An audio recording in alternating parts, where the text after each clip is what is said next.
ጤና ይስጥልን የተከበራችሁ የቻናላችን ቤተሰቦች፣ ሰላምታችን በያላችሁበት ይድረስ።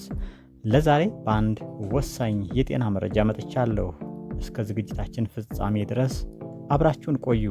ለቻናላችን አዲስ የሆናችሁም ቻናላችንን ሰብስክራይብ አድርጉ። መረጃዎች ቶሎ እንዲደርሳችሁም የደወል ምልክቷን ተጫኑ። ዝግጅታችን ላይ ያላችሁን ሐሳብ ኮሜንት ላይ ያስቀምጡልን። ከተመቻችሁ ለወዳጅ ዘመዶቻችሁ ሼር ማድረግ እንዳትረሱ። መልካም ጊዜ ይሁንላችሁ።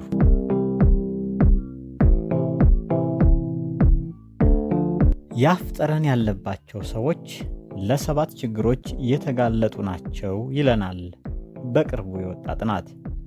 ያልተለመደ ወይም ጠረን ያለው ሽታ አብዛኛው ከ80% በላይ መነሻ ከአፋችን ሲሆን የተቀረው ከአፍንጫችን ከጉሮሯችን አካባቢ በሚከሰት ምክንያት ነው። በቅርቡ ከታዩ የጥናት ጽሑፎች ዘገባ በተለየ መልኩ መንስኤዎቹን ዘርዝረዋል። የመጀመሪያው የድድና የጥርስ ህመም ያስከትላል። እንደ ኤክስፐርቶች ዘገባ ዋነኛና ቀዳሚ ምክንያት ምላስ ተሸክሞ የሚኖረው የባክቴሪያ ክምችት ሲሆን እነዚህም ባክቴሪያዎች የሚያመነጩት VSC የሚባል ወይም ሰልፈር የተባለ ኬሚካል የያዘ የሚተን ሽታ ሲሆን ሽታውም ከተበላሸ የእንቁላል ሽታ ጋር ይመሳሰላል።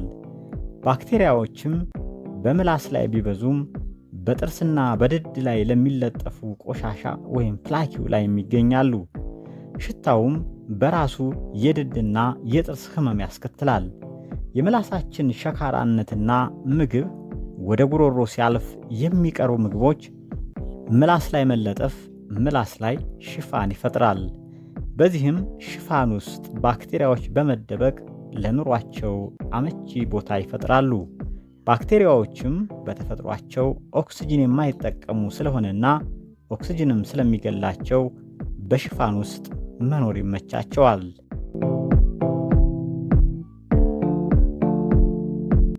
ሁለተኛው የአፍ መድረቅ ነው።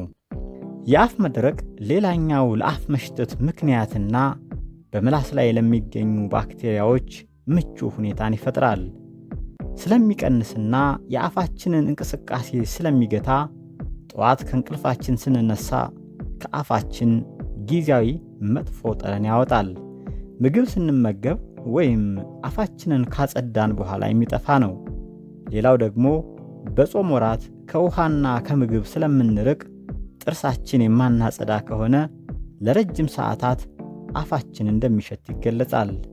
በሽተኞች በሚወስዱት መድኃኒትና በበሽታ ምክንያት የአፍ መድረቅ ይከሰትባቸዋል።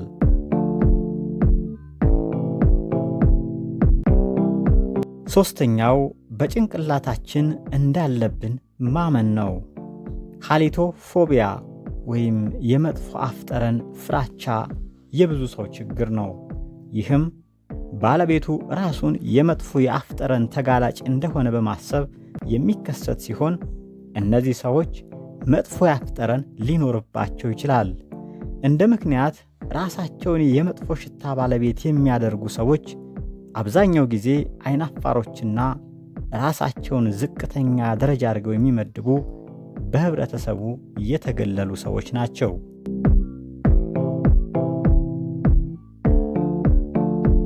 አራተኛው የአመጋገብ ሁኔታ። አንዳንድ ምግቦችና መጠጦች ለጊዜያዊ የሆነ መጥፎ ሽታ ያጋልጣሉ። እነዚህም ውስጥ ነጭ ሽንኩርትና አልኮል መጠጦች ይመደባሉ። ውድ የቻናላችን ተከታታዮች፣ አሁን ደግሞ እንዴት መጥፎ ሽታ እንዳለብን እናውቃለን የሚለውን ሐሳብ እንንገራችሁ። የራስ የአፍ ሽታን ለማወቅ ከሚረዱ ዘዴዎች አንዱ የቅርብ ጓደኛ፣ ቤተሰብ ወይም ፍቅረኛ ነው። በግልጽ ስለ አፍ ጠረን መጠየቅ ራስን ከማወቅ በተጨማሪ በግልጽ ስለ መጥፎ የአፍ ጠረን መወያየትን ያዳብራል። ሌላው ዘዴ ራሳችንን የምንመረምርበት ዘዴዎች መዳፋችንን በእጅና በአፍንጫችን መካከል በማድረግ ወደ ውጭ በመተንፈስ የማሽተት ዘዴ ነው። በዚህ ዘዴ ጊዜያዊ ሽታዎችን ለማሽተትና ለመጠንቀቁ ይረዳናል። ሶስተኛው ዋናው መንስኤ የሆነውን የምላሳችንን የኋለኛው ክፍል በአመልካች ጣት በመዋጠጥ ከዚያም የማሽተት ዘዴ ሲሆን፣ ሌላው ደግሞ በስቲኪኒ ወይም በተዘጋጀ እንጨቶች በጥርስ መካከል የቆሸሸ ካለ በማሸት የሚታወቅ ዘዴ ነው። ወደ መድኃኒቱ እንለፍ። ጥርስን መቦረሽ ጥሩ የአፍ ንጽህና ቢያስጠብቅም ለመጥፎ የአፍ ሽታ ለብቻው መፍትሄ አይሆንም። ለሽታ መንስኤ የሆነውን ምላስ ማጽዳት ዋነኛው መፍትሄ ነው። ስለዚህ ምላሳችንን በተገቢው መልክ ማጽዳት ሽታን ለመከላከል ዋነኛ መፍትሄ ነው። ሁለተኛው በአፍ መድረቅ ለሚከሰት የአፍ ሽታ መጀመሪያ የአፍ መድረቅን ለሚያስከትሉ ችግሮች ሕክምና መውሰድ፣ በዛ ያለ ውሃ መጠጣት፣ ከስኳር ነፃ የሆነ ማስቲካዎችን ማኘክ የአፍ ድርቀትን ይከላከላል። የመጥፎ የአፍ ጠረን ፍራቻ ያለባቸው ሰዎች መጀመሪያ ወደ ሳይኮሎጂስት ከመሄድ ምክር ማግኘት ይገባቸዋል።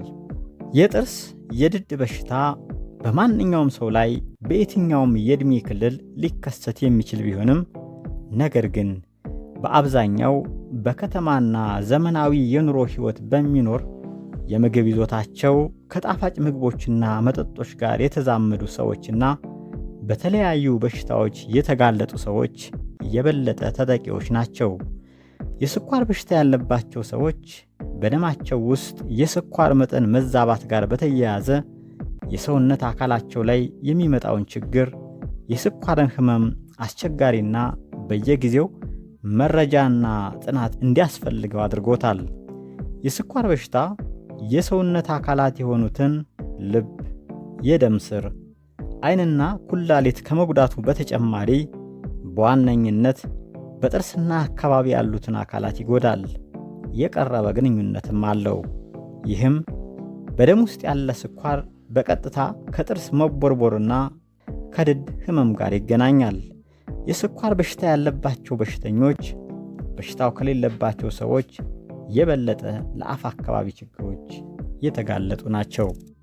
እነዚህም ችግሮች የድድ መቁሰል፣ የአፋችን አካባቢ ቁስሎች ቶሎ አለመዳን፣ የጥርስ መቦርቦር፣ የምራቅ መጠን መቀነስና አፍና ምላስ ማቃጠል፣ የአፍ ድርቀት፣ በፈንገስ የሚመጡ በአፍና በምላስ አካባቢ ቁስለቶች መጋለጥ፣ ጣዕም ለመለየት መቸገር፣ የድድ መቁሰል ወይም ጣዕም ለመለየት መቸገር ናቸው።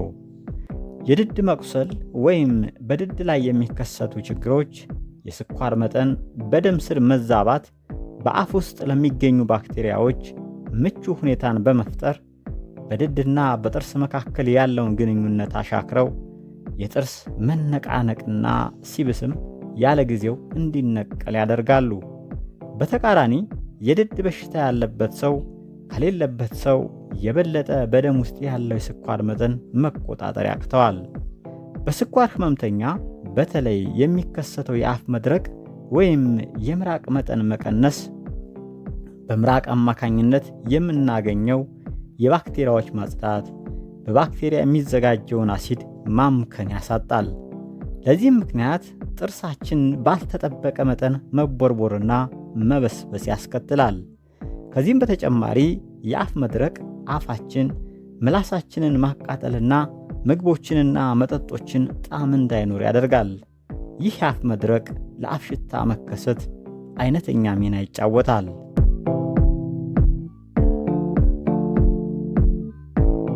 ጥንቃቄ ማድረግ የሚገቡን ጉዳዮች፣ አመጋገብን ማስተካከል። ለስኳር ህመምተኞች ብዙም የማይመከረው የጣፋጭ መጠን በተለየ መልኩ መቀነስ። በምግቦች መካከል የሚወሰዱት እነዚህ ጣፋጭ መጠጥና ምግቦች ለምሳሌ ለስላሳ መጠጦች፣ ሻይ፣ ቡና፣ ስኳር፣ ኩኪሶች እንዲሁም ሌሎች በጥርስ ስር መቦርቦር የአሲድነት ያላቸው ምግቦችና መጠጦች መቀነስ ያስፈልጋል። የስኳር በሽተኛ በሽታው ከሌለበት ሰው በተሻለ የጥርስ ሕክምና ማድረግ ይጠበቅበታል። ይህም ማንኛውም የተለየ ምልክት በአፍ አካባቢ ሲታይ፣ ለምሳሌ ጥርሳችን በምናጸዳበት ወይም ድዳችን ሲነካ የሚደማና የሚያመን ከሆነ፣ እብጠት ካለው፣ አላስፈላጊ ፈሳሽ በድዳችን ሲነካ የሚደማና የሚያመን ከሆነ፣ እብጠት ካለው፣ አላስፈላጊ ፈሳሽ በድዳችንና በጥርሶቻችን መካከል ሲወጣ፣ መጥፎ የአፍ ጠረን ካለ በአፋጣኝ ወደ ጥርስ ሕክምና ቦታ መሄድ ክትትል ያስፈልጋል። በመጨረሻ የስኳር በሽተኞች በቤታቸው ውስጥ ሊያደርጓቸው የሚገቡ ጥንቃቄዎች፣ በደም ውስጥ ያለውን የስኳር መጠን በመቆጣጠር በተለያዩ አካላት ላይ የሚመጣውን ችግር በመከላከል ጠንካራ ጥርስና ድድ መፍጠር፣ ቢያንስ በቀን 2 ጥርስን ፍሎራይድ የተባለው ንጥረ ነገር በያዘ የጥርስ ሳሙና ማጽዳት፣ በየጊዜው የጥርስ ሐኪም በመጎብኘት ክትትል ማድረግ ያስፈልጋል። የተከበራችሁ የቻናላችን ቤተሰቦች ለዛሬ ያዘጋጀንላችሁ መረጃ ይሄን ይመስል ነበር። አሁንም ቻናላችንን ሰብስክራይብ ማድረግ እንዳትረሱ። ጤና ይስጥልን።